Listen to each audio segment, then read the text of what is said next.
Okay, gabay ngayon. Tingnan natin ano yung gabay for you. So, itong reading na to is general reading, collective reading.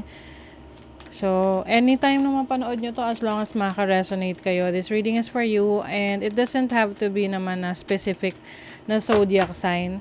As long as makaka-resonate ka, edi para sa'yo yung reading, okay? Kasi, ano to ipapadala to sa'yo ng ano mo, ng guides mo. Kung kailangan mo talagang marinig ang message. Okay, let's see. Tingnan muna natin kung ano yung sitwasyon. Anong gabay ngayon sa collective? What is the gabay? Ano yung gabay sa collective?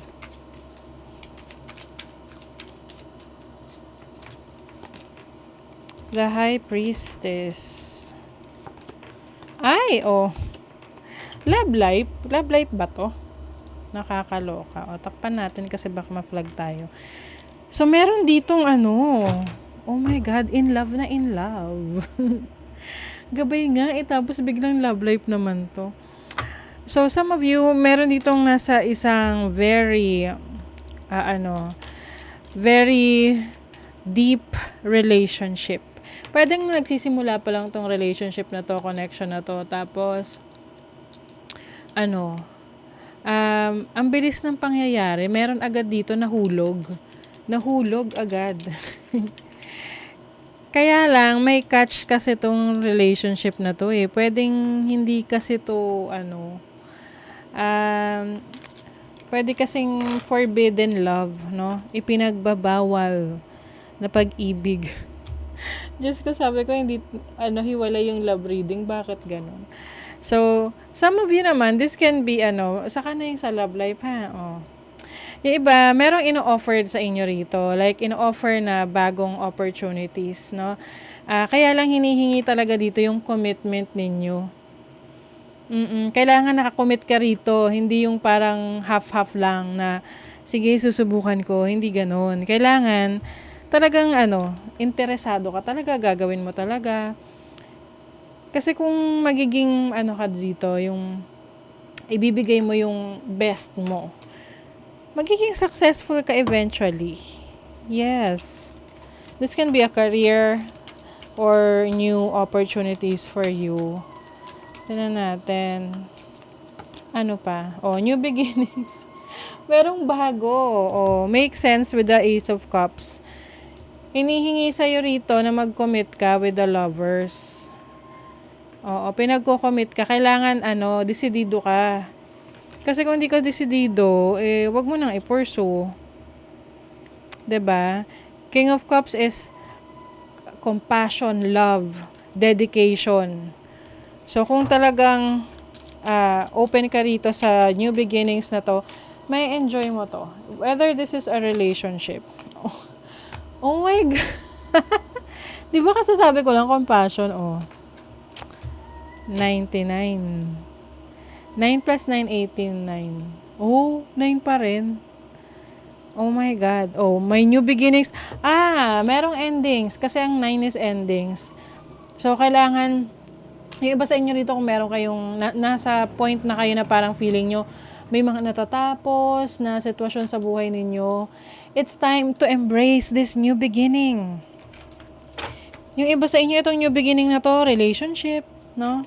As long as committed ka, no? Buo yung loob mo, ibibigay mo talaga yung effort mo, attention mo.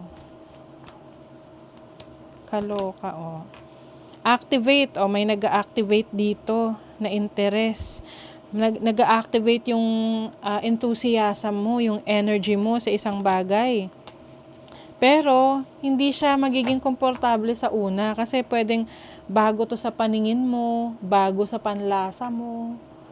Oo, so hindi ka pa ganun ka familiar dito, kaya parang nag-aalinlangan ka.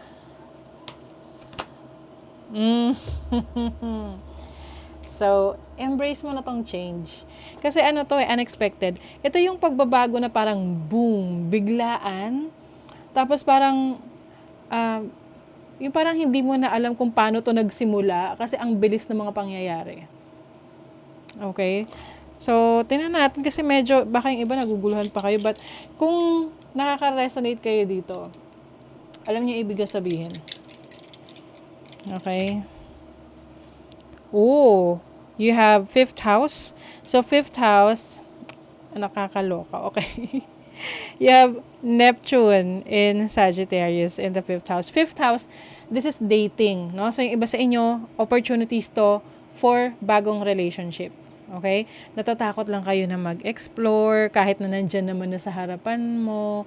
Kasi nga, pwedeng you are still, afraid of, opening up with someone. Lalo na kung nanggaling ka sa isang relationship na recent lang, nakatatapos lang, no? With the 9-9 here. Or even a career path or opportunity for you to earn money. But for some of you, this is more focused on relationships and commitment, ha? You have Neptune here. So, Neptune kasi, ayan yung medyo magulo, foggy, yung energy mo. But with Sagittarius here, Sagittarius rules wisdom, perspective. So, eventually, marirealize mo what's best for you if you are ready for this opportunity. So, tinan pa natin. So, if this is for career, money, finances, what is the advice? Ano yung advice sa collective? Oh my God. Oh, kung money, career, finances, business to, explore nyo na. Oo, explore nyo na, lalo na yung gustong sumubok ng bago, magtrabaho sa ibang bansa, like new experience. Oo, as in. If this is about sa relationship, what's the S? Anong S? Sabihin ko energy or message, naging message. What's the advice message if this is relationship? The Emperor. Oh my God, the Emperor is your control. So, pag sa relationship, take control of the relationship na, kumbaga, alam mo kung ano yung limitations mo, 'di ba? Alam mo kung ano yung gusto mo sa relationship, kung seryoso ka, edi dapat seryoso din yung person na hahayaan mong pumasok sa buhay mo, 'di ba? So, ayan yung nalilito pa kayo. So, that is your reading para sa collective gabay ngayon. Ayan. So, thank you so much. See you again.